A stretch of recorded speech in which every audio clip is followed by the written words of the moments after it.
Magandang araw sa inyong lahat at welcome sa aking channel. Sa wakas, naging bukas na sa publiko ang celebrity couple na sina Coco Martin at Julia Montes tungkol sa mga nangyayari sa kanilang personal na buhay. Maraming revelasyon sina Coco at Julia hinggil sa ilang taon na rin nilang relasyon at sa mga pinagdaraanan nilang challenges bilang partners in life.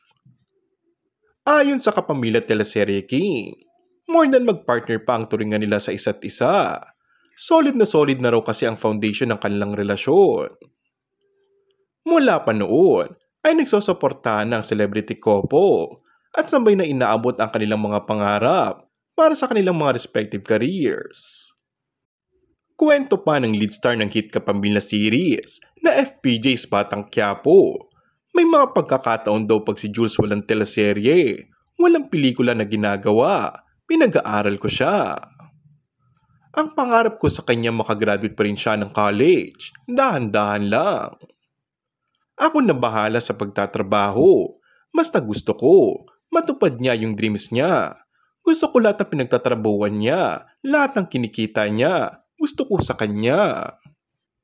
Gusto ko mabigay mo yung pangarap ng lola mo, ng pamilya mo para sa kanila.